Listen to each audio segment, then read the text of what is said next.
అందరికీ నమస్తే. Welcome back to Kundeti's kitchen. ఛానల్ని కొత్తగా చూస్తున్న వాళ్ళు ఉంటే తప్పకుండా సబ్స్క్రైబ్ చేసుకోండి ప్లీజ్.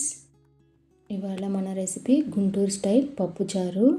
చాలా సింపుల్గా చాలా టేస్ట్గా ఎలా చేసుకోవాలనేది మనం ఈరోజు ఈ రెసిపీలో నేర్చేసుకుందాం. ముందుగా 2 గ్లాసుల కందిపప్పుని కుక్కర్లోకి యాడ్ చేసుకోవాలి. ఇలా యాడ్ చేసుకున్న కందిపప్పుని బాగా శుభ్రంగా కడుక్కొని 2 టైమ్స్ వాటర్తో బాగా క్లీన్ చేసుకోవాలి. ఇలా క్లీన్ చేసుకున్న దానిలోకి 350 ml వరకు వాటర్ని యాడ్ చేసుకొని వీటిని ఒక 20 మినిట్స్ వరకు బాగా నాననివ్వాలి. అప్పుడు పప్పు అనేది త్వరగా ఉడుకుతుంది. ఇలా నానిన తర్వాత 1/2 స్పూన్ పసుపు అలానే 1/2 స్పూన్ ఆయిల్ని యాడ్ చేసుకొని విజిల్ పెట్టేసుకోవాలి. మనం దీనిలో సాల్ట్ని యాడ్ చేయలేదు, మనం తర్వాత యాడ్ చేసుకుంటాం. ఇలా 5 విజిల్స్ వచ్చే వరకు ఈ పప్పుని ఉడికించుకోవాలి. సాల్ట్ అనేది ఇప్పుడే యాడ్ చేస్తే పప్పు అనేది త్వరగా ఉడకదు, అందుకని సాల్ట్ని లాస్ట్లో యాడ్ చేసుకుందాం.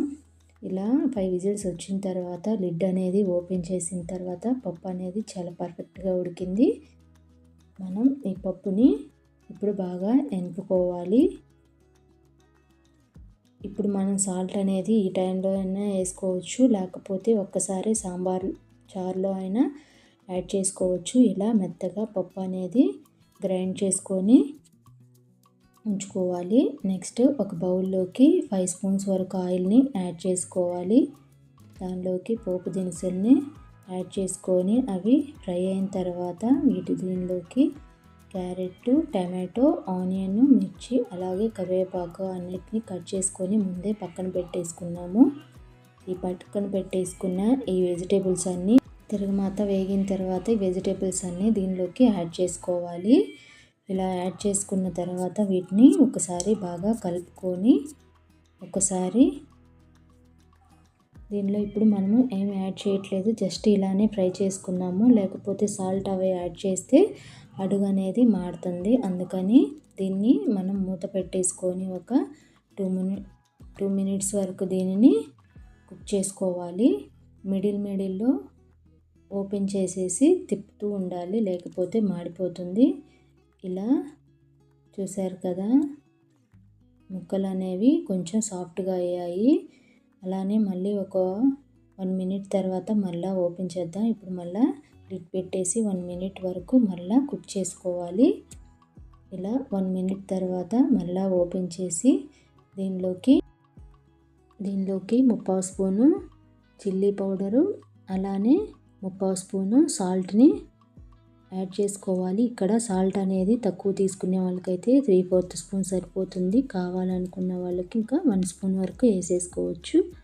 అలానే 1/2 స్పూను పసుపుని కూడా యాడ్ చేసుకొని ఒకసారి తిప్పేసుకోవాలి. ఇలా దీనిని 1 మినిట్ వరకు ఫ్రై చేసుకోవాలి. అప్పుడు ఈ వేసిన కారము పసుపు అనేది కొంచెం ఫ్రై అవుతుంది, పచ్చివాసన లేకుండా ఉంటుంది. ఇలా 1 మినిట్ ఫ్రై చేసుకున్న తర్వాత దీనిలోకి మనం ముందుగానే నానబెట్టుకొని గుజ్జు తీసుకున్న చింతపండు 1 టేబుల్ స్పూన్ అనేది యాడ్ చేసుకోవాలి. ఇక్కడ నేను ఒక 25 గ్రామ్స్ వరకు చింతపండు నానబెట్టుకొని ఇలా గుజ్జులాగా తీసుకొని దానిని యాడ్ చేశాను. ఇలా యాడ్ చేసుకున్న తర్వాత దీనిలోకి మనం 1 లీటర్ వరకు వాటర్ని యాడ్ చేసుకోవాలి. థిక్గా కావాలనుకున్న వాళ్ళు 1 లీటర్ వరకు యాడ్ చేసుకోవచ్చు. కొంచెం పల్చగా తినాలనుకున్న వాళ్ళకి 1.5 లీటర్ వరకు వాటర్ని యాడ్ చేసుకోవచ్చు. నేనైతే 1 లీటర్ వరకు వాటర్ని యాడ్ చేశాను. ఇలా వాటర్ని యాడ్ చేసుకున్న తర్వాత దీనిలోకి మనం ముందుగానే ఉడకపెట్టుకొని వెనుపుకొని పక్కన పెట్టేసుకున్నాం కదా పప్పు, ఆ పప్పుని అంతా ఈ చారులోకి యాడ్ చేసుకోవాలి. పప్పు అంతా యాడ్ చేసుకున్న తర్వాత ఇది అంతా ఒకసారి బాగా కదుపుకోవాలి. ఇక్కడ కన్సిస్టెన్సీ అనేది కూడా చూసుకొని అడ్జస్ట్ చేసుకోవచ్చు. ఒకవేళ ముందే వాటర్ 1 లీటరే పోసుకున్న తర్వాత సరిపోలేదు, థిక్గా అనిపిస్తే ఈ టైంలో మనం అనేది ఆ వాటర్ 1/2 లీటర్ వాటర్ అనేది ఎక్స్ట్రా వాటర్ ఇక్కడ యాడ్ చేసుకోవచ్చు. చూసారు కదా, నేనైతే 1 లీటర్ యాడ్ చేశాను. నాకైతే ఈ కన్సిస్టెన్సీలో కావాలి కాబట్టి నేను 1 లీటర్తోనే సరిపోతాయి. నెక్స్ట్ దీనిలోకి ఒక రెమ్మ కరివేపాకుని కూడా మరలా యాడ్ చేసుకొని ఇవి బాగా 5-6 సార్లు బాయిల్ అయ్యే వరకు దీన్ని బాగా మరిగించుకోవాలి.